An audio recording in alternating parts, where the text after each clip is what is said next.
Pagi itu udara masih lembab sisa hujan semalam. Di sebuah rumah sederhana bercat krem yang berdiri di gang kecil pinggiran kota. Harum roti panggang dan teh melati menyambut siapapun yang melewati pintunya. Ilul sudah bangun sejak azan subuh berkumandang. Kebiasaannya sejak duduk di bangku sekolah dasar, ia menata rambut hitam lurusnya dengan sisir kayu peninggalan ibunya, lalu merapikan pita kecil di keras seragam putih abu-abu. Cermin kayu yang sedikit buram memantulkan wajahnya. Sepasang mata cokelat jernih, kulit sawo matang, dan senyum tipis yang seolah memantulkan semangat pagi. Ibunya, Bu Marni, menatap dari dapur dengan bangga. "Sarapan dulu nak, jangan hanya teh, nanti lambungmu protes," katanya lembut. Ayahnya, Pak Saman, sudah siap berangkat ke bengkel, menepuk bahu Ilul dengan tangan yang masih berbau oli. Kehangatan keluarga itu tidak pernah berubah. Meski penghasilan mereka pas-pasan, Ilul merasa rumah kecil mereka lebih dari cukup, tempat yang memelihara mimpi. Bukan sekadar menampung raga. Setelah mengunci pintu, ia berjalan ke sekolah sambil membawa tas penuh buku catatan rapi. Jalan setapak masih basah, aroma tanah dan daun menyertai langkahnya. Di tikungan, Sinta, teman dekatnya sejak SD, sudah menunggu. "Pagi, Il. Siap ulangan kimia?" seru Sinta. Ilul mengangguk sambil tertawa kecil. "Siap kalau kamu juga siap," jawabnya. Percakapan ringan itu mengisi perjalanan mereka, menembus keramaian anak-anak sekolah lain yang tergesa-gesa. SMA Negeri Cendana berdiri anggun di ujung jalan besar, bangunan 2 lantai dengan cat putih yang mulai pudar. Saat bel pertama berbunyi, koridor dipenuhi suara sepatu, tawa dan teriakan kecil. Ilul menaruh sepatu di loker, menyelipkan buku catatan ke dalam tas kecil, lalu masuk ke kelas Ngasti IPA 2. Kelas itu terang, jendela-jendelanya tinggi dengan tirai biru yang berayun ditiup angin pagi. Guru biologi, Bu Erna, membuka pelajaran dengan kuis dadakan. Suasana langsung riuh. Beberapa siswa mengerang pelan. Ilul hanya tersenyum dan menuliskan jawabannya dengan tenang. Ketika Bu Erna memeriksa, nilai 100 kembali ia dapatkan. "Seperti biasa, luar biasa Ilul. Kamu memang contoh ketekunan," puji Bu Erna di depan kelas. Tepuk tangan terdengar. Meski beberapa terdengar setengah hati, di sudut ruangan, Rani dan Maya saling berbisik. Tatapan mereka menyapu Ilul seperti bayangan tipis yang sulit diartikan. Ilul menangkapnya sekilas namun memilih tidak peduli. Ia sudah terbiasa dengan bisik-bisik itu. Dari dulu selalu ada yang merasa terancam oleh prestasi seseorang. Ia menuliskan catatan tambahan di buku ringkasannya, menekankan istilah medis yang akan dipakai untuk Olimpiade Sains bulan depan. Waktu istirahat tiba, Sinta menarik tangan Ilul ke kantin. Aroma gorengan dan kopi hitam memenuhi udara. Mereka duduk di sudut meja panjang, berbagi cerita tentang mimpi kuliah. "Kamu benar-benar mau jadi dokter?" tanya Sinta sambil menyeruput es teh. Ilul mengangguk mantap. "Sejak kecil aku suka membantu orang. Rasanya seperti panggilan meski mahal." "Aku yakin bisa dapat beasiswa," jawabnya, matanya berbinar. Sinta tersenyum. Namun di meja seberang, Rani kembali melirik dengan sinis. Setelah jam pelajaran siang, sekolah sedikit lengang. Di perpustakaan, Ilul duduk sendiri menyalin catatan dari buku referensi. Cahaya matahari sore menembus jendela, menyorot debu yang menari di udara. Keheningan itu memberinya kedamaian, namun dari lorong luar, samar terdengar bisik-bisik. Suara Maya dan Dika bercakap lirih seperti menahan tawa. "Terlalu pintar, sok suci," kata salah satu dari mereka pelan. Ilul menahan napas sejenak, pura-pura tidak mendengar. Menjelang pulang, Pak Surya, guru matematika, menghampiri meja Ilul. "Nilaimu ujian kemarin bagus, tapi jangan terlalu percaya diri," ucapnya datar. Ilul hanya mengangguk sopan, menelan komentar itu sebagai nasihat biasa. Namun, ada ketegangan aneh di balik nada suaranya. Sesuatu yang membuat udara sekitarnya dingin sekejap. Sore merayap perlahan ketika Ilul berjalan pulang bersama Sinta. Jalanan ramai, pedagang kaki lima menyalakan lampu neon kecil. Mereka bercakap ringan tentang film terbaru, mencoba menepis rasa lelah setelah seharian belajar. Sesampainya di rumah, Bu Marni menyambut dengan pelukan hangat. "Bagaimana sekolah?" tanya ibunya. Ilul tersenyum. "Baik Bu, nilai kuis dapat 100 lagi," jawabnya.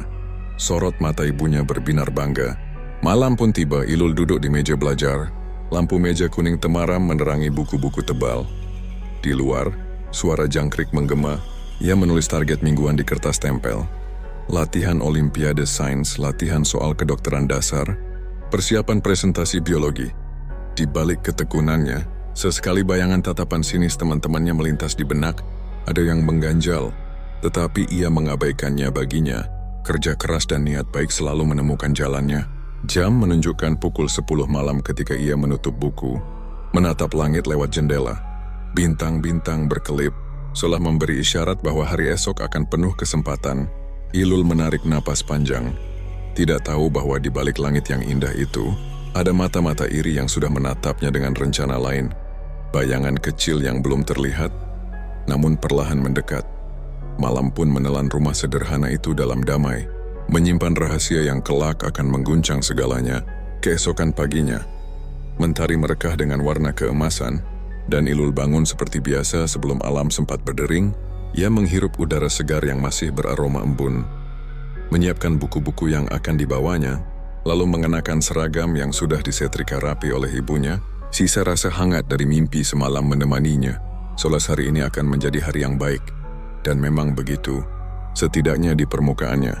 Di sekolah, suasana lebih riuh dari biasanya. Spanduk berwarna biru tergantung di gerbang, bertuliskan selamat datang peserta Olimpiade Sains Kota. Sinta berlari kecil menyusul Ilul yang baru menapaki tangga menuju lantai 2. "Il, ini harimu," seru Sinta, matanya berbinar bangga. Ilul tertawa gugup. Semoga saja aku sudah belajar keras. Tapi tetap deg-degan. Ruang laboratorium yang dijadikan arena lomba terasa sejuk oleh pendingin udara, namun hawa tegang menular dari peserta lain. Guru pembimbing mereka, Bu Erna, menepuk bahu Ilul sebelum lomba dimulai. "Fokus pada apa yang kamu kuasai, kamu punya kemampuan itu," ucapnya lembut. Kata-kata itu menjadi semacam mantra yang menenangkan. Ujian berlangsung 2 jam, diwarnai gemerisi kertas dan desahan napas yang berusaha diredam. Ilul menulis dengan ritme pasti. Setiap jawaban mengalir seperti sungai yang sudah mengenal jalannya. Ketika bel tanda selesai berbunyi, wajahnya tetap tenang, sementara beberapa peserta lain tampak kelelahan. Menjelang sore, hasil diumumkan di aula. Nama Ilul disebut paling akhir. Sebagai pemenang medali emas, tepuk tangan bergema, sorak-sorai bercampur. Bu Erna menahan senyum bangga. Sinta melompat kecil sambil menepuk tangan Ilul. Namun di sudut aula, Rani, Dika, dan Maya hanya bertepuk tangan seadanya. Mata Rani menatap seperti mata kucing dalam bayang, berkilat namun dingin. Di kantin setelah acara, Sinta menggoda Ilul dengan gurauan. "Si jenius kita sekarang jadi kebanggaan sekolah.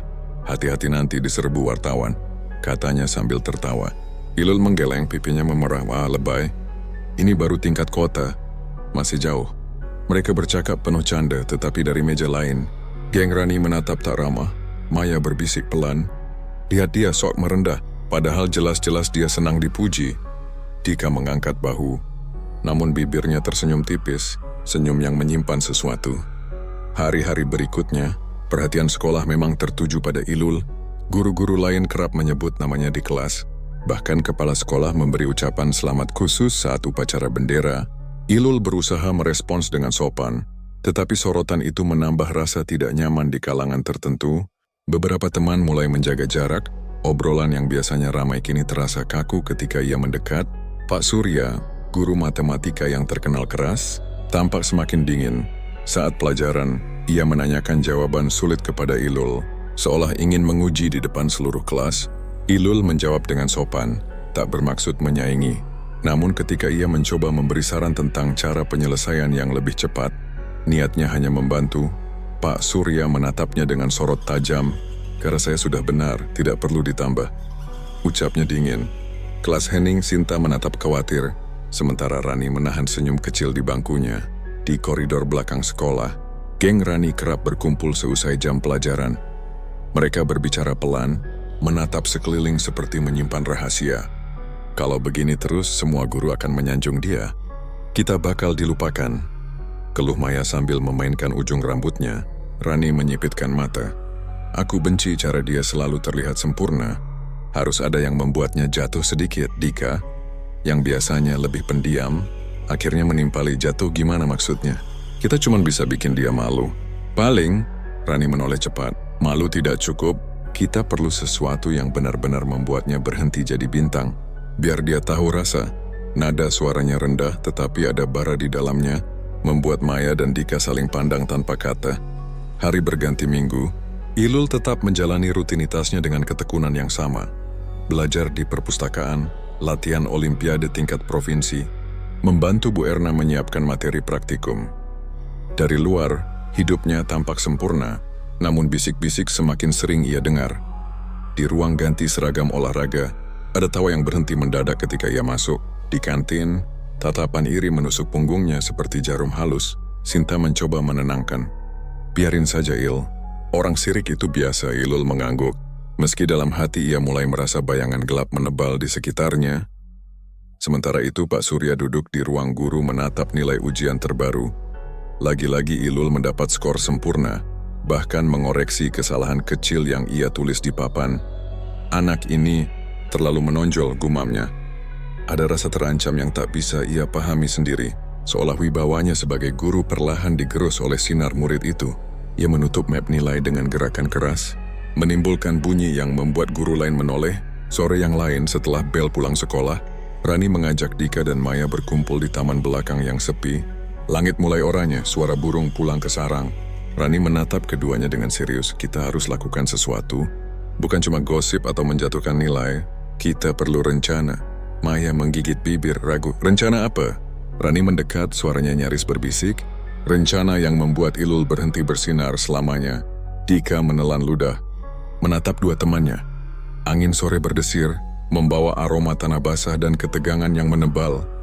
Di kejauhan, matahari perlahan tenggelam, menyisakan langit merah darah. Seolah mengamini bisikan gelap yang baru saja lahir di antara mereka. Keesokan paginya, langit yang sama seolah tak mengingat persekongkolan sore kemarin. Udara segar menyapa halaman SMA Cendana. Dedaunan masih basah oleh embun, dan suara burung gereja bercampur dengan derit pintu gerbang yang baru dibuka. Ilul melangkah ringan seperti biasa. Rambutnya diikat rapi, buku catatan menumpuk di dalam tas. Ia tidak tahu bahwa rencana kecil yang dibisikkan di bawah langit merah senja semalam mulai berakar. Di koridor menuju kelas, suasana berbeda dari biasanya. Bisik-bisik halus terdengar seperti gesekan kain di dinding. Beberapa teman sekelas menatap lalu cepat-cepat memalingkan wajah. Ilul menahan langkah sejenak, mencoba menepis perasaan aneh itu. Sinta yang datang belakangan menepuk bahunya. Ada apa? Semua orang seperti berdesis, katanya lirih. Ilul hanya mengangkat bahu. Entahlah, mungkin hanya perasaan kita. Jam pelajaran pertama, guru sejarah mengulang pengumuman lomba sains provinsi yang akan diikuti Ilul. Tepuk tangan terdengar. Tetapi kali ini tidak seramai biasanya. Di pojok belakang, Rani menutupi senyum kecil, sementara Maya menunduk sambil menulis pesan di kertas kecil yang kemudian berpindah tangan ke Dika. Kertas itu berisi satu kalimat sederhana. Katanya dia nyontek. Siang harinya, rumor itu sudah berputar seperti angin kencang. Dari kantin ke ruang musik, dari perpustakaan ke lapangan basket, bisikan yang sama terdengar.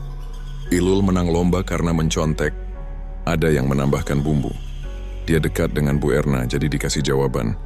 Bahkan ada yang berani menuduh dia pakai jimat.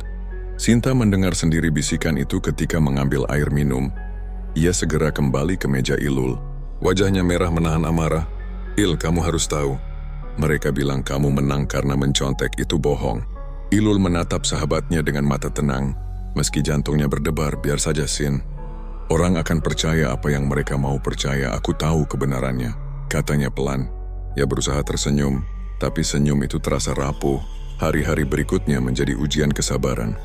Di kelas matematika, Pak Surya seakan menemukan alasan untuk menjatuhkan Ilul. Ketika mengembalikan hasil ujian mingguan, semua siswa melihat nilai Ilul tertera angka 70, angka terendah yang pernah ia dapat. Ilul menatap lembar jawabannya, menemukan coretan-coretan merah yang terasa tidak wajar. Jawaban benar dinilai salah. Langkah perhitungan yang tepat dianggap keliru, Pak. Sepertinya ada yang... Suara Ilul nyaris tak terdengar. Pak Surya menatap tajam. Kalau kamu merasa jawabanmu benar, silakan banding ke kepala sekolah. Ujarnya dengan nada dingin. Suasana kelas membeku. Beberapa siswa menunduk, sebagian menahan senyum puas. Rani menatap Ilul dengan pandangan penuh kemenangan. Sinta mencoba membela seusai kelas. Pak Surya jelas salah menilai. Katanya dengan nada marah. Ilul menahan lengan sahabatnya. Sudahlah Sin, aku tidak mau memperpanjang. Nanti ku koreksi sendiri ke Bu Erna, ucapnya lembut. Meski hatinya perih. Di lorong sekolah, bisik-bisik semakin tajam. Ada yang pura-pura tersandung lalu tertawa saat Ilul lewat. Ada yang berani melempar kertas dengan tulisan kasar. Pintar karena curang. Ilul menunduk menahan air mata. Setiap langkah pulang dari sekolah menjadi lebih berat dari biasanya. Malam hari di kamarnya, ia menatap buku catatan yang biasanya membawa ketenangan. Kini halaman-halaman itu seperti menatap balik. Menanyakan kesalahan apa yang ia lakukan. Ibunya sempat mengetuk pintu, menawarkan teh hangat. Ilul menolak dengan senyum tipis. "Aku hanya lelah, Bu," katanya. Dalam hati ia berdoa agar badai kecil ini segera berlalu. Namun badai itu justru menguat suatu siang. Ketika Ilul pergi ke perpustakaan untuk meminjam buku biologi, ia mendengar dua siswa dari kelas lain bercakap pelan. Katanya dia dekat sama Bu Erna. Makanya nilai terus bagus, ujar salah satu. Iya, atau sama Pak Surya cuma pura-pura benci. Timpal yang lain. Mereka tidak sadar bahwa Ilul berdiri di balik rak. Mendengar setiap kata Ilul menutup mata. Menarik napas dalam. Ia tahu melabrak hanya akan memperkeruh keadaan. Ia memilih diam, tetapi diam itu menjadi luka yang semakin dalam. Sinta yang selalu ada di sisinya merasa geram. Ini tidak adil. Kita harus lapor kepala sekolah, desaknya. Ilul menggeleng. Belum saatnya. Aku percaya waktu akan membuktikan. Sementara itu, geng Rani merasa kemenangan mereka semakin dekat.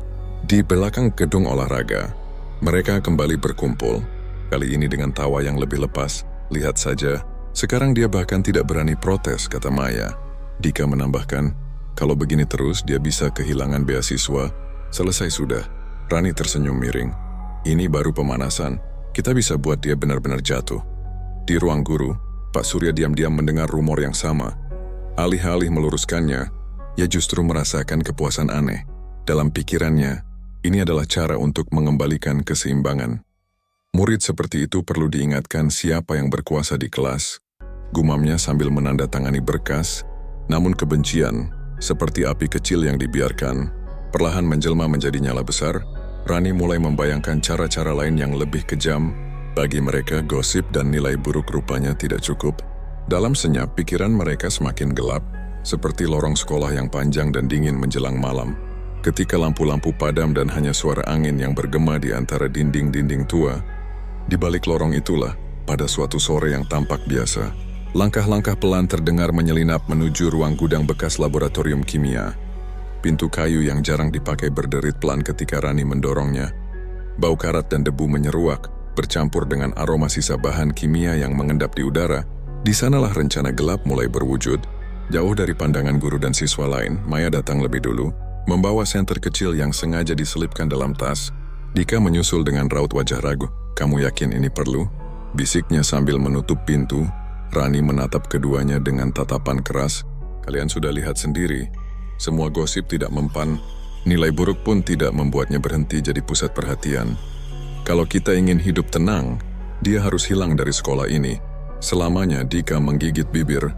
Menunduk, kata hilang bergema di kepalanya. Terlalu berat untuk diucapkan lagi.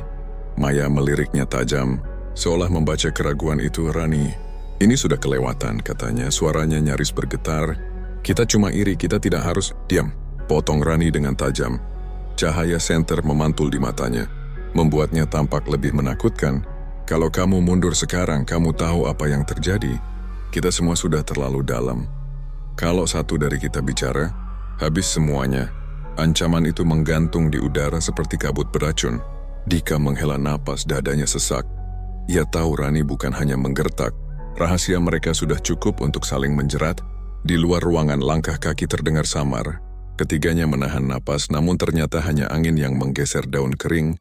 Mereka kembali menunduk ke lingkaran kecil. Rani mengeluarkan selembar kertas dari saku. "Ini jadwalnya," ucapnya dingin.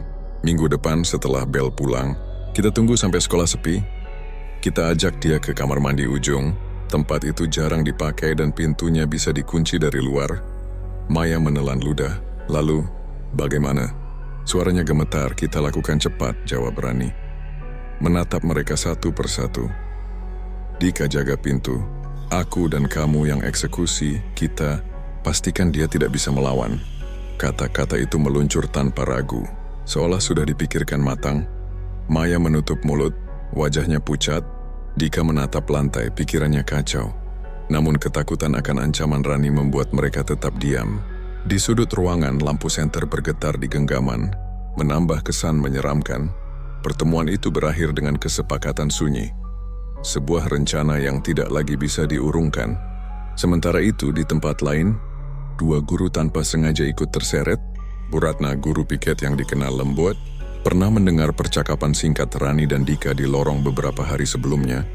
Ia tidak mendengar detailnya, hanya kata-kata seperti menghilangkan dan tidak ada jejak. Awalnya ia mengira itu lelucon remaja, namun ketika ia melihat cara Rani menatap Ilul di kelas, tatapan yang mengandung kebencian murni, kegelisahan itu tumbuh menjadi ketakutan. Pada suatu sore, Bu Ratna mencoba bicara dengan Pak Surya di ruang guru yang sepi. "Pak, saya merasa ada sesuatu yang tidak beres dengan anak-anak itu," katanya hati-hati. Pak Surya menutup map nilai, menatapnya dengan sorot yang sulit dibaca. "Anak-anak hanya suka berlebihan, biarkan saja," jawabnya datar. Namun dalam nada suaranya ada sesuatu yang membuat Bu Ratna ragu. Malamnya Bu Ratna tak bisa tidur.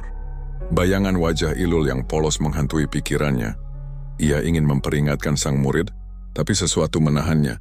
Ketakutan akan membuat masalah, ketakutan akan Pak Surya yang belakangan terlihat terlalu senang melihat Ilul terpuruk. Pada akhirnya, ia memilih diam, menelan kegelisahan sendiri seperti batu yang memberat di dada. Hari-hari berikutnya, rencana itu semakin matang. Rani menyelipkan pesan singkat ke Dika dan Maya melalui buku catatan, memastikan semua detail.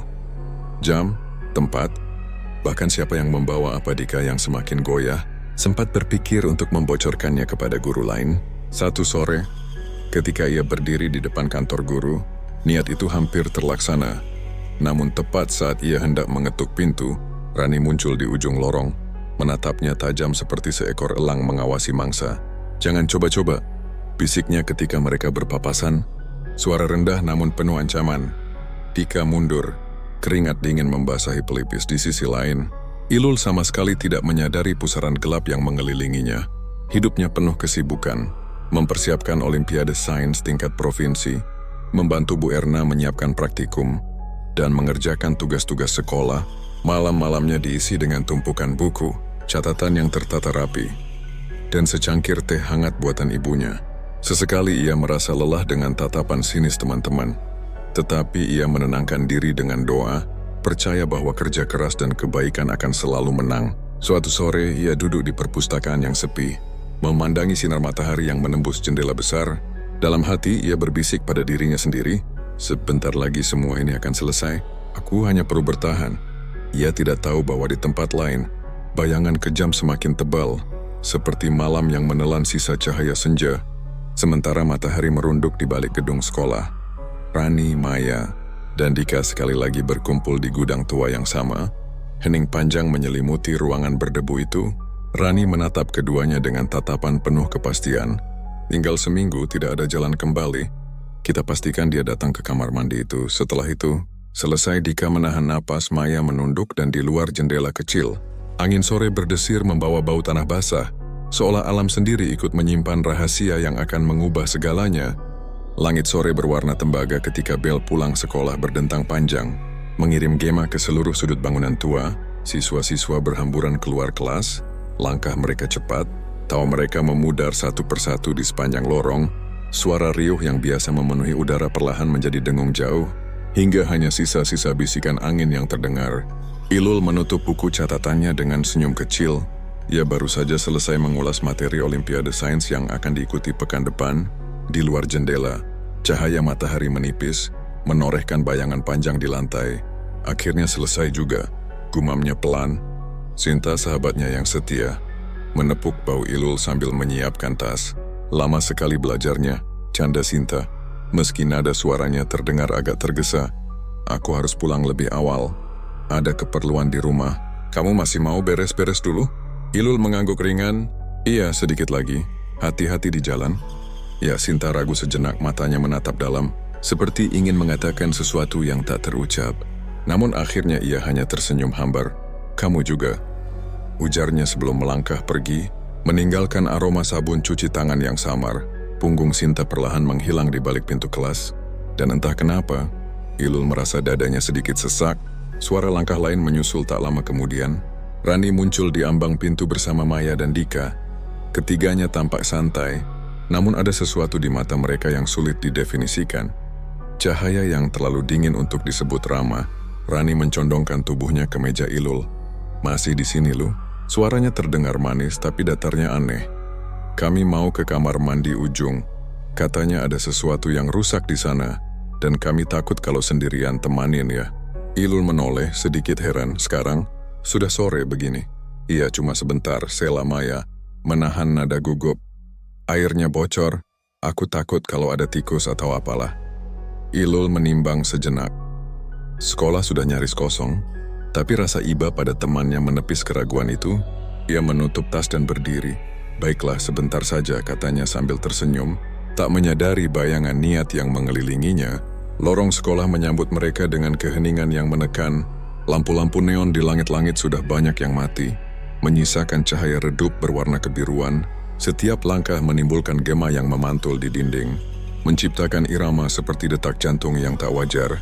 Udara terasa lembab, membawa aroma kayu tua dan debu kapur yang menyengat. Ilul berjalan di tengah, diapit oleh Rani dan Maya, sementara Dika mengikuti di belakang dengan kepala tertunduk. Jendela-jendela besar di sepanjang koridor menampilkan langit senja yang perlahan gelap, seperti tirai yang menutup panggung terakhir. "Kenapa kita lewat sini? Ini kan lorong paling sepi," tanya Ilul menoleh setengah. Rani tertawa pelan, nada tawanya hampa. "Supaya cepat sampai, kamu kan berani, jadi nggak masalah kan?" Ilul hanya mengangguk meski merasakan keganjilan. Suara gemerisik dari luar jendela membuatnya menoleh, namun yang terlihat hanya pepohonan bergoyang diterpa angin. Mereka berbelok ke koridor sayap timur, bagian sekolah yang jarang dilalui setelah jam pelajaran usai. Lantai keramiknya dingin, dan setiap langkah terasa memantul di dada.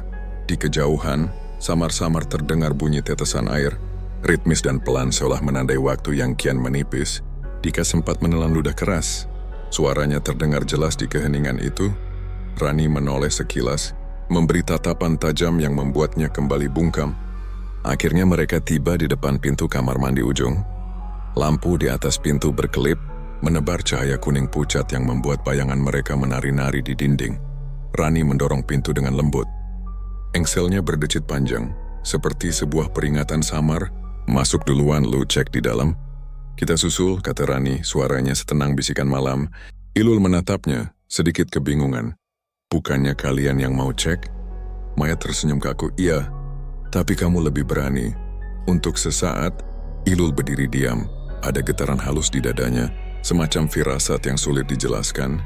Namun rasa percaya pada teman, yang selama ini menjadi bagian hidupnya, menenggelamkan semua tanda bahaya.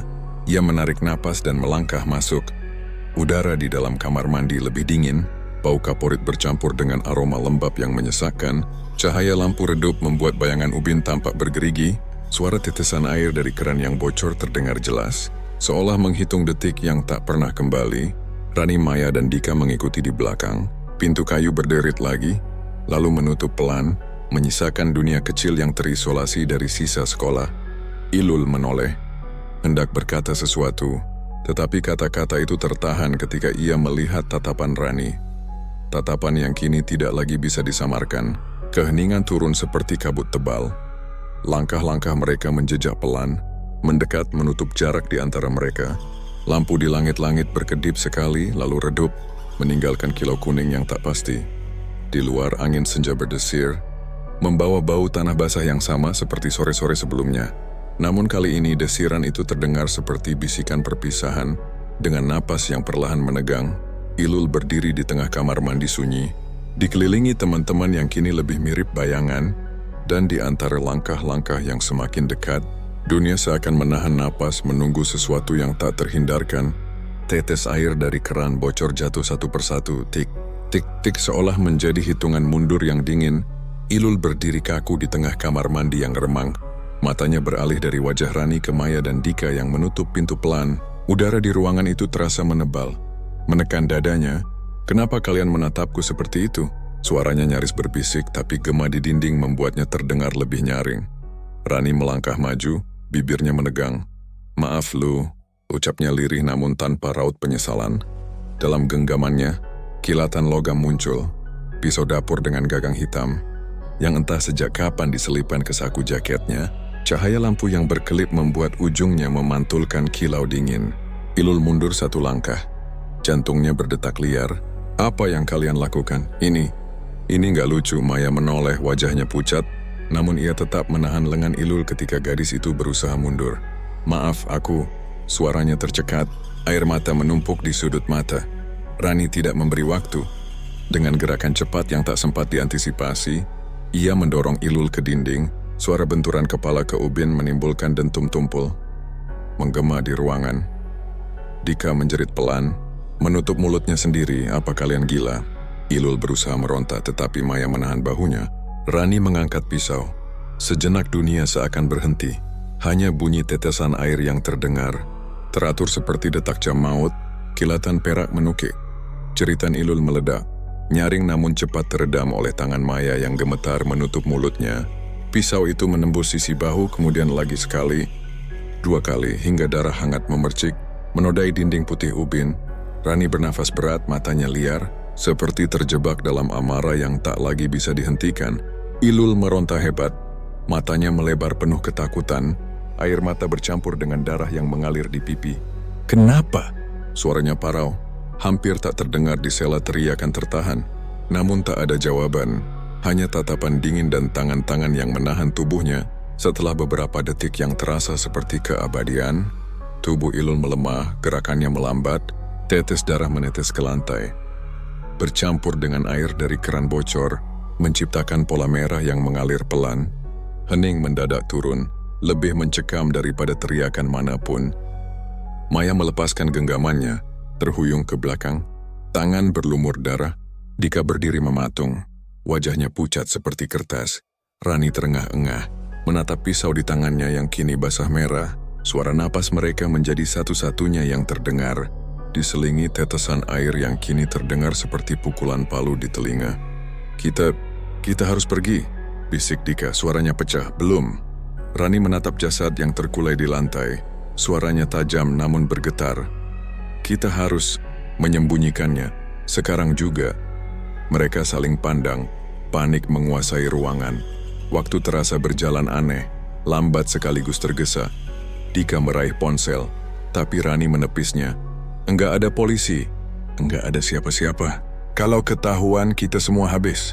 Langkah tergesa membawa mereka keluar kamar mandi, melewati lorong yang kini nyaris gelap. Matahari sore merunduk di balik gedung sekolah, menumpahkan cahaya oranye kemerahan seperti bara api di langit. Rani memimpin, matanya tajam, pikirannya bekerja cepat. Kebun belakang, tempat tumpukan kompos, jarang ada yang ke sana, katanya. Napas terengah Dika dan Maya mengikuti, tubuh mereka gemetar. Mereka kembali lagi, menyeret tubuh Ilul yang dingin ke dalam karung plastik yang mereka temukan di gudang alat kebersihan. Setiap gerakan terasa seperti mimpi buruk yang tidak berujung.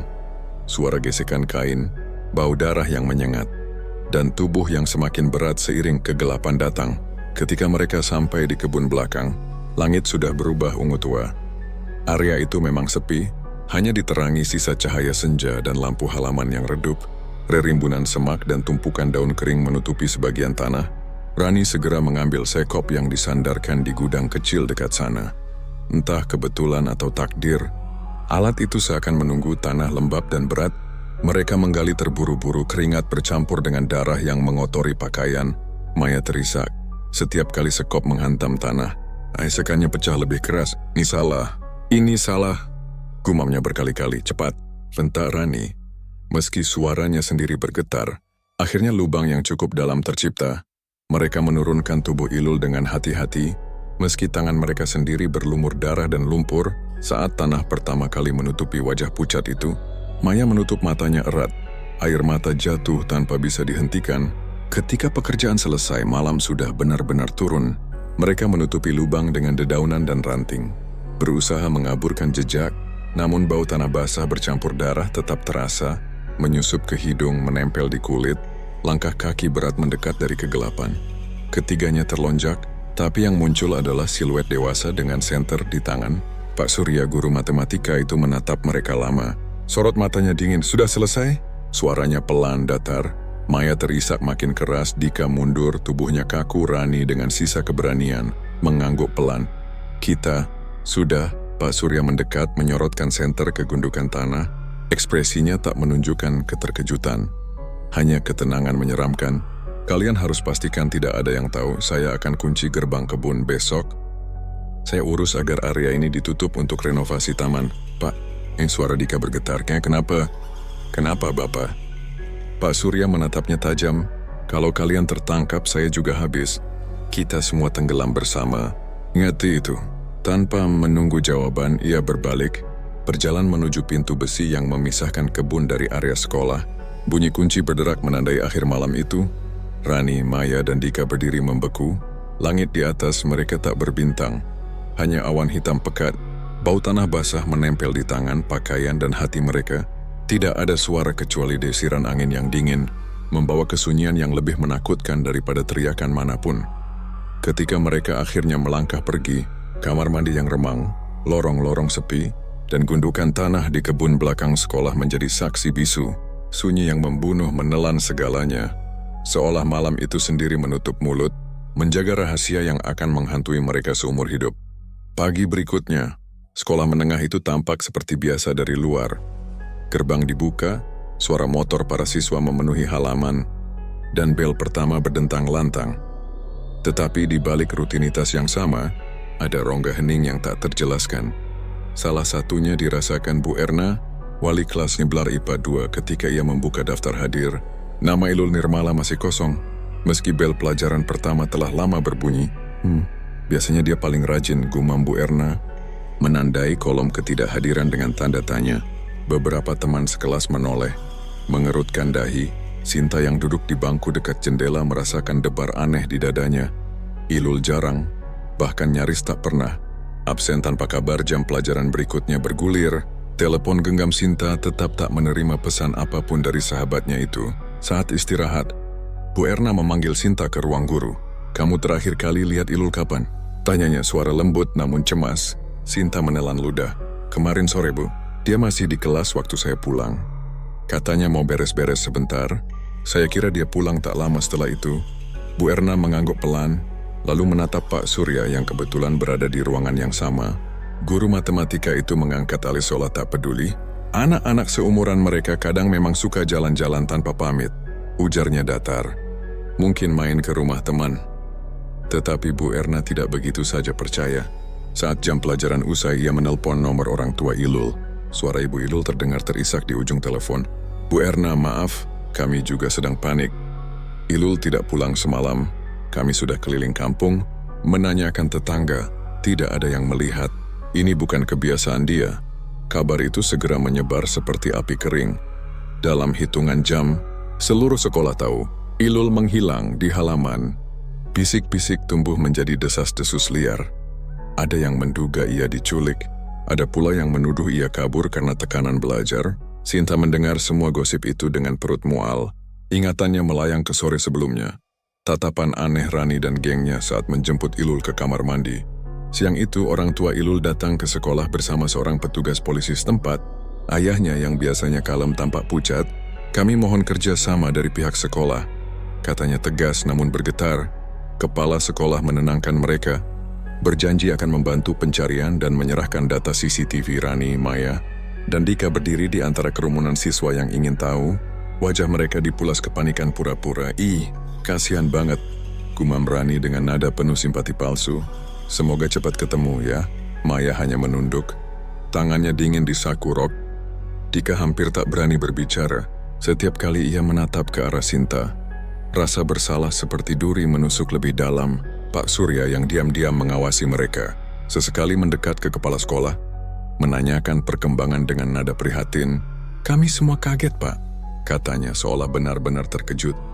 Tak ada yang menyadari kilat dingin di matanya ketika ia menoleh ke arah kebun belakang, yang kini sudah dipasangi rantai besi dan papan, dilarang masuk, renovasi taman. Sinta, yang sedari pagi gelisah, akhirnya memberanikan diri mendekati Rani.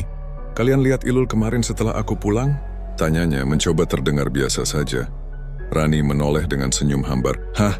Oh, kami sempat bareng bentar. Terus dia bilang mau ke perpustakaan. Mungkin pulang lewat pintu lain. Jawaban itu seharusnya menenangkan, tapi justru menyalakan kecurigaan. Sinta ingat jelas bahwa lorong perpustakaan sore itu sudah gelap. Kenapa Ilul mau ke sana sendirian? Dan mengapa Rani bicara terlalu cepat, seolah menyiapkan jawaban sebelumnya? Sepulang sekolah, Sinta tidak langsung pulang.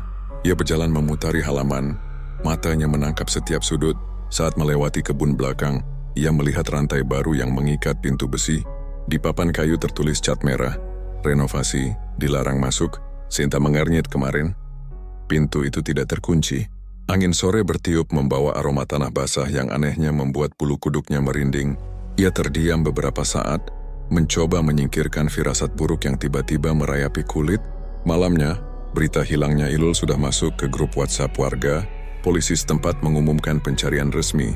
Di rumah kecil keluarga Nirmala, tangis ibunya pecah tanpa henti. Sementara ayahnya bolak-balik menatap pintu, seolah berharap putrinya tiba-tiba pulang. Di rumah masing-masing, Rani, Maya, dan Dika menjalani malam seperti orang yang dihantui mimpi buruk. Maya memandangi tangannya yang seakan masih berlumur darah. Meski sudah dicuci berkali-kali, Dika duduk menatap dinding, mendengar gema suara jeritan Ilul yang tak bisa hilang. Rani, meskipun berusaha keras menenangkan diri, beberapa kali terbangun dengan keringat dingin. Merasa seolah bayangan seseorang berdiri di sudut kamar, Pak Surya juga tidak luput dari kegelisahan. Meski ia pandai menutupinya, ia mengecek gembok kebun setiap pagi, memastikan tak ada celah. Tatapannya setiap kali menatap area itu seperti menantang siapapun yang berani mendekat. Hari-hari berikutnya hanya menambah misteri. Polisi memeriksa rekaman CCTV. Tapi entah kebetulan atau memang diatur, kamera di lorong timur dan kebun belakang sedang rusak pada sore kejadian. Mereka hanya menemukan rekaman Ilul berjalan keluar kelas sendirian. Setelah itu, jejaknya hilang. Sinta tidak puas. Hatinya terus digelayuti pertanyaan, ingatan tentang tatapan terakhir Ilul, senyum kecilnya, dan bayangan Rani yang mengajaknya ke kamar mandi terus berulang di kepala. Malam ketiga ia bermimpi melihat Ilul berdiri di lorong sekolah, rambutnya basah, kulitnya pucat. Dalam mimpi itu, Ilul menatapnya dengan mata yang penuh permintaan. Saat Sinta terbangun dengan keringat dingin, bulan separuh menggantung di langit. Ia tahu satu hal, ada yang tidak beres, dan rahasia besar bersembunyi di balik dinding sekolah yang kini tampak lebih sunyi daripada sebelumnya. Di kejauhan angin malam membawa bisikan halus yang terdengar seperti namanya. Ilul, Ilul, membuat Sinta semakin yakin, hilangnya sahabatnya bukan sekadar kebetulan. Pagi itu langit sekolah diselimuti awan kelabu, menurunkan hujan rintik yang membuat udara lembab dan beraroma tanah basah. Sinta berjalan tergesa menuju kelas, masih memikirkan mimpi-mimpi aneh yang menghantuinya. Namun langkahnya terhenti ketika sekelompok siswa di depan lorong timur mendadak menjerit pelan dan mundur. Ilul. Itu Ilul kan? Bisik salah satu dari mereka dengan suara bergetar. Sinta menoleh. Di ujung lorong yang remang karena lampu neon kedip-kedip, berdiri sosok yang sangat ia kenal. Rambut panjangnya tergerai lembab. Seragamnya sama seperti terakhir kali Sinta melihatnya.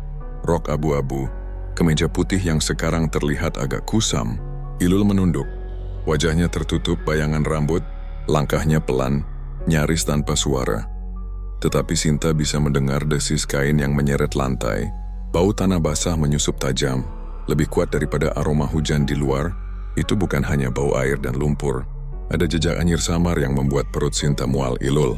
Teriaknya tanpa sadar, sosok itu berhenti, perlahan menoleh. Dari sela rambut, mata Ilul tampak pucat seperti cahaya bulan. Seketika lampu lorong berkedip sekali, 2 kali, lalu mati total selama beberapa detik. Ketika cahaya kembali, lorong itu kosong.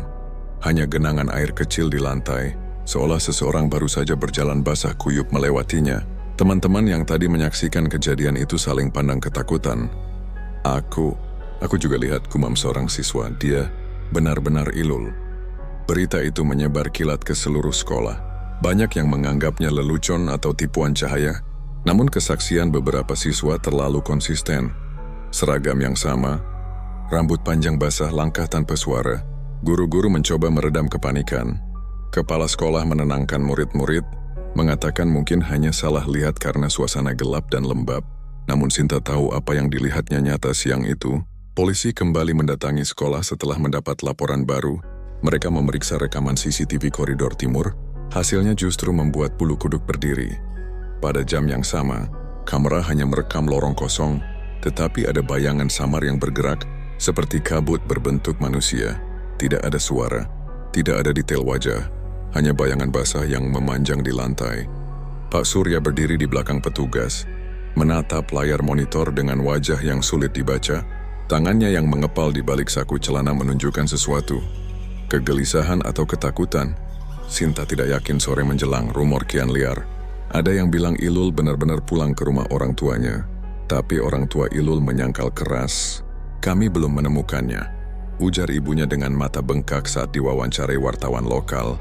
Ketika bel pulang berbunyi, Sinta sengaja menunggu di kelas, berharap menemukan petunjuk. Ruangan makin sepi, cahaya senja menembus jendela, membuat bayangan panjang di lantai. Dari kejauhan terdengar tetesan air tik, tik, tik membuatnya merinding. Dorongan tak jelas menuntunnya ke kamar mandi perempuan, tempat terakhir ia tahu Ilul menuju 3 hari lalu. Pintu kayu itu sedikit terbuka, berderit halus saat ia sentuh. Bau tanah basah langsung menyeruak. Lebih pekat daripada di lorong di dalam, lampu redup berayun pelan seolah ada angin, padahal semua jendela tertutup rapat. Lantai basah, tapi bukan karena air hujan.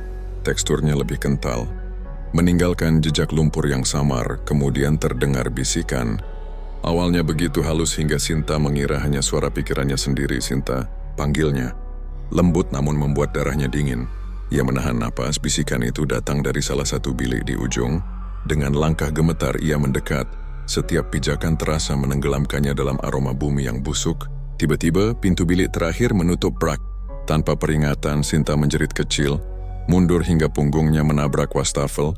Keheningan menyusul, lalu kembali bisikan itu. Kali ini lebih jelas. Kenapa? Tinggalkan aku. Air dari keran menetes tiba-tiba, menambah suara ritmis yang menyeramkan. Sinta memaksa dirinya maju, meraih gagang pintu bilik. Saat disentuh, gagang itu dingin seperti es. Dengan sisa keberanian, ia mendorong pintu, kosong. Hanya genangan air bercampur tanah yang menetes ke lantai. Jantungnya berdentum tak beraturan. Ia berlari keluar, hampir menabrak Rani yang entah sejak kapan berdiri di depan pintu. Wajah Rani pucat pasi, matanya membulat. Kamu juga? Dengar itu? Bisiknya. Sinta terengah tak sanggup menjawab. Rani menatapnya lebih lama, seolah ada rahasia besar yang ingin diucapkan tapi tertahan. Malam itu, sekolah kembali menjadi bahan perbincangan kota kecil mereka. Wartawan, polisi, bahkan paranormal lokal mulai berdatangan. CCTV yang menampilkan bayangan samar bocor ke media sosial, memicu komentar horor dan spekulasi tak berujung. Di rumah Sinta mencoba tidur namun gagal. Dalam keheningan, ia mencium lagi aroma tanah basah seolah menempel di kulitnya. Di sudut kamar, ia seakan melihat bayangan pucat berdiri, tak bergerak, menatapnya. Ketika ia menyalakan lampu, bayangan itu lenyap. Sementara itu, di rumah Rani, suasana tak kalah mencekam. Maya dan Dika berkumpul, dipanggil diam-diam oleh Rani. Wajah mereka semua tegang. Aku rasa dia kembali, ucap Maya. Suaranya hampir tak terdengar. Aku mimpi dia berdiri di kebun. Matanya. Ia berhenti menelan ludah. Penuh tanah. Rani menggigit bibir sampai hampir berdarah. Kita tidak boleh panik, katanya, meski matanya merah. Pak Surya bilang semua sudah rapi, kita harus diam. Namun bahkan Pak Surya, yang selalu terlihat tenang, merasakan sesuatu bergeser.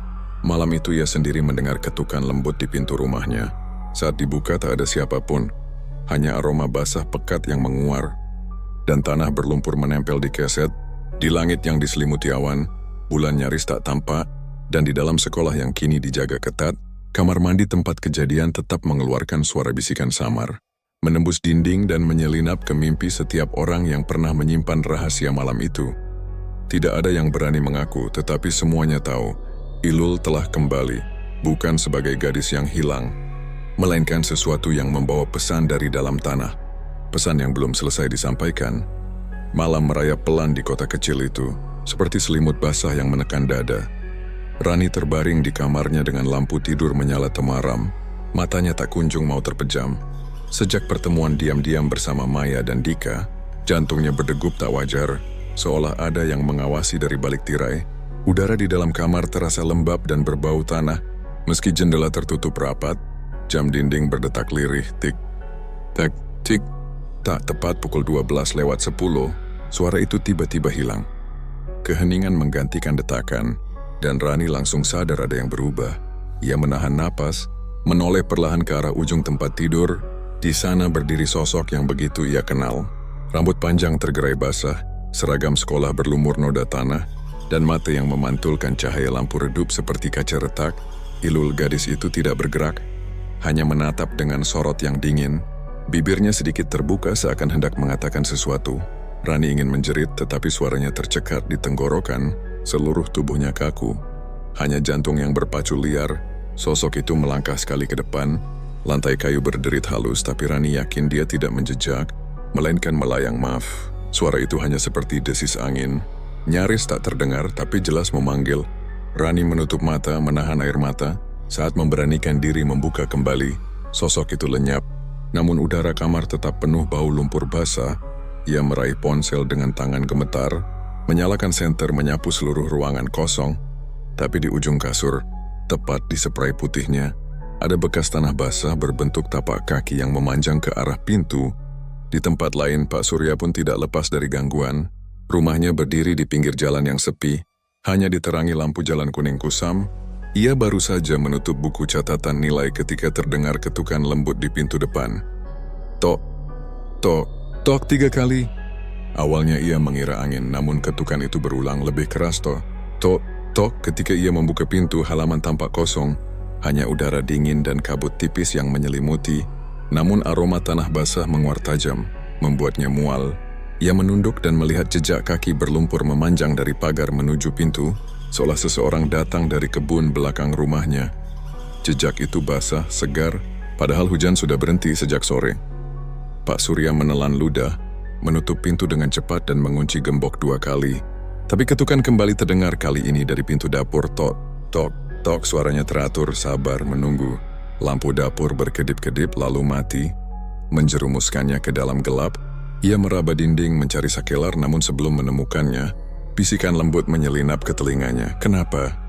Pak Surya memutar badan dengan panik, tapi tak ada siapa-siapa. Ia merasakan napas dingin di tengkuknya, lalu tiba-tiba semua lampu menyala kembali. Di lantai dekat kakinya, tanah berlumpur membentuk pola lingkaran kecil, seperti seseorang berdiri lama di sana. Di sekolah, malam itu pula, para penjaga mendengar suara tangis. Awalnya samar, lalu semakin jelas seperti tangis seorang gadis muda yang terseduh-seduh di kejauhan. Suara itu berasal dari kebun belakang, tepat di tempat mereka dulu mengubur jasad Ilul. Pak Bowo, satpam yang sudah puluhan tahun bekerja di sekolah itu, memberanikan diri mendekat bersama seorang rekannya. Lampu senter mereka menyorot rerumputan basah. Tidak ada siapapun, hanya pohon-pohon tua yang bergoyang pelan. Tetapi tangis itu terus terdengar, kali ini seperti datang dari bawah tanah. Dengar itu, seperti dari dalam tanah, bisik rekannya dengan wajah pucat, sebelum mereka sempat memeriksa lebih jauh. Lampu senter keduanya mati serempak, gelap pekat menelan kebun, dan udara mendadak sangat dingin. Mereka berlari kembali ke pos jaga tanpa menoleh, membiarkan suara tangis yang kini berubah menjadi tawa lirih menggema di belakang mereka. Rani yang masih gemetar di kamarnya mendapat pesan singkat dari Maya. Kamu dengar suara tangis di sekolah? Satpam heboh. Rani tidak membalas. Ia hanya menatap layar ponsel, lalu melihat bayangan samar di pantulan cermin meja rias. Bayangan yang bukan miliknya. Cermin itu tiba-tiba retak. Suara krek membuatnya terlonjak. Retakan itu membentuk garis aneh, menyerupai huruf A yang memanjang. Lampu kamar juga berkedip sekali, lalu pecah dengan bunyi letupan kecil. Di rumah Dika, hal serupa terjadi. Lampu ruang tamu tiba-tiba padam, kemudian pecah berhamburan meski tak ada angin. Televisi menyala sendiri, menampilkan layar penuh salju hitam putih, dan di antara gangguan statis terdengar suara perempuan berbisik. Dika. Teror malam pertama itu menyebar seperti wabah. Setiap pelaku merasakan hawa dingin yang sama, aroma tanah basah yang menempel, dan bayangan yang tidak seharusnya ada. Pak Surya duduk di kursi ruang kerjanya, memandangi jendela yang berembun. Di balik pantulan kacanya, ia melihat sosok berdiri di halaman. Seragam abu-abu, rambut panjang menutupi wajah. Ketika ia menoleh keluar halaman kosong, hanya jejak kaki berlumpur yang kini mengarah ke pintu rumahnya. Di kamar masing-masing, Rani, Maya, dan Dika terperangkap ketakutan yang tak bisa mereka bagi. Telepon genggam bergetar tanpa pesan, jam dinding berhenti berdetak, dan di kejauhan, dari kebun belakang sekolah yang gelap, Suara tangis berubah menjadi tawa pelan yang mengerikan, seperti janji akan teror yang baru saja dimulai. Malam itu tak seorang pun benar-benar tidur.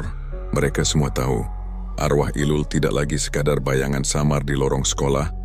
Ia kini berjalan di antara mereka, membawa bau bumi dan amarah yang menuntut balas. Dan malam pertama hanyalah pembuka dari penderitaan yang akan semakin nyata. Pagi masih berkabut ketika berita pertama menyebar. Maya ditemukan tergelincir di tangga rumahnya. Kepalanya menghantam sudut meja kayu hingga tak bernyawa. Ibunya bersumpah anaknya tidak pernah bangun subuh. Namun entah mengapa dini hari itu Maya terlihat berjalan di sekitar tangga seperti orang kesurupan. Di dinding dekat jasadnya, menempel jejak kaki berlumpur yang tidak cocok dengan ukuran kaki siapapun di rumah itu. Rani mendengar kabar itu di sekolah dan nyaris pingsan. Wajahnya pucat, mata sembab karena semalaman tidak tidur. Ia memandang Dika dengan tatapan ngeri. Keduanya seakan tahu bahwa kematian Maya bukanlah kebetulan. Dia mulai menagih, bisik Rani lirih. Suaranya nyaris hilang, tak lama berselang. Kabar kedua datang bagai petir Dika. Yang tadi pagi masih berangkat sekolah dengan motor tuanya, ditemukan sore hari tergeletak di jalan tikungan sepi. Motornya menabrak pohon besar, padahal cuaca cerah dan jalan kering. Polisi menyebutnya kecelakaan tunggal. Namun saksi yang menemukan mayat Dika bersikeras mencium bau tanah basah menyengat di sekitar lokasi. Meski tidak ada tanda hujan, Rani kini benar-benar terpojok. Setiap bayangan membuatnya melompat. Ia mengunci kamar dan menyalakan semua lampu. Tapi lampu utama berulang kali berkedip dan akhirnya pecah. Malamnya, ia melihat di cermin bayangan seragam sekolah bernoda tanah berdiri tepat di belakangnya. Jeritannya memekakan telinga tetangga. Tapi ketika mereka datang, Rani sudah terbaring di lantai dengan jantung yang tak lagi berdetak. Dokter menyebut serangan jantung mendadak. Tidak masuk akal untuk gadis seusianya, Pak Surya. Yang dulu begitu yakin semua jejak sudah tertutup, kini hidup dalam ketakutan tanpa batas. Ia mengurung diri di rumah, menutup tirai, mematikan ponsel. Namun teror tetap datang setiap malam. Ketukan lembut di pintu bergema, selalu 3 kali. Disertai aroma tanah basah yang kian pekat. Pada malam keempat ia tak tahan lagi. Dengan tangan gemetar ia membuka pintu, hanya menemukan kabut tebal dan jejak kaki berlumpur yang memanjang dari kebun belakang sekolah menuju teras rumahnya. Ia menutup pintu, memutar kunci berulang kali saat berbalik. Sosok berambut panjang berdiri di ruang tengah, mata pucat itu menatapnya tanpa suara. Lampu meledak, dan Pak Surya merasakan dingin menusuk jantungnya sebelum tubuhnya rubuh di lantai. Sementara satu persatu pelaku tewas, Sinta bergulat dengan ketakutan dan tekad. Ia tahu dirinya bukan bagian dari rencana jahat itu, tetapi ia juga sadar menyimpan rahasia berarti turut bersalah. Mimpi-mimpi aneh datang setiap malam. Ilul muncul di kebun belakang sekolah. Matanya berkilat, bibirnya bergerak seolah meminta sesuatu. Setiap kali Sinta terbangun, ia mencium bau tanah basah yang melekat di spray. Di sela ketakutan, Sinta memutuskan mencari cara untuk menghentikan arwah yang tak tenang itu. Ia mulai menelusuri perpustakaan kota, membaca buku-buku lama tentang legenda lokal dan arwah gentayangan. Di rak paling belakang, ia menemukan sebuah buku tua bersampul coklat pudar. Judulnya Ritus Penyingkapan Arwah Nusantara. Halaman-halamannya menguning dan rapuh, namun satu bagian membuatnya terhenti. Arwah yang mati terzalimi menuntut kebenaran. Mereka akan menagih nyawa sampai rahasia kematian terungkap. Hanya pengakuan di tempat mereka disembunyikan, disertai pemanggilan dengan nama lengkap dan tanda kehidupan yang dapat menenangkan mereka. Jantung Sinta berdegup kencang. Di tempat mereka disembunyikan, itu berarti kebun belakang sekolah. Buku itu juga menyebut perlunya lilin putih, air dari sumur pertama kali mata air, dan suara saksi mata yang jujur. Sinta menatap langit-langit perpustakaan, sadar bahwa semua beban ini kini ada di pundaknya. Ia minarin catatan ritualnya ke dalam buku kecil, lalu menutup rapat buku tua itu. Dalam hati ia tahu waktu semakin sempit. Satu persatu pelaku telah jatuh, dan arwah Ilul mungkin tak akan berhenti hanya pada mereka yang terlibat langsung. Jika kebenaran tak diungkap, siapapun yang mengetahui rahasia termasuk dirinya, bisa menjadi korban berikutnya.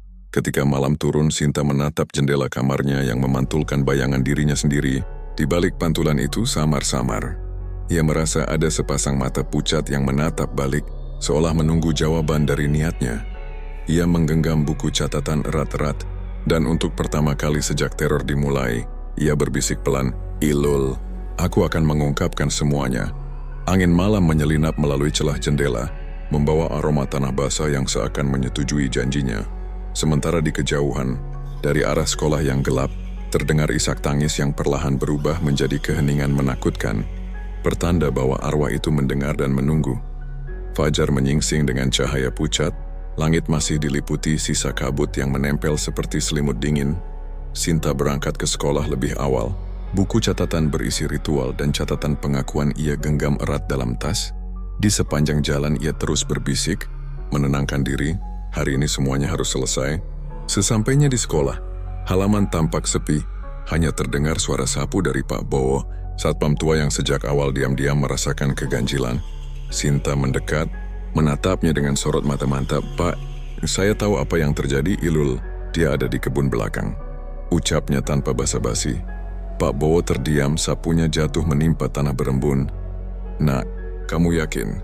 Suaranya gemetar. "Ya, kita harus menggali sekarang juga, sebelum ada yang lain terlambat," jawab Sinta.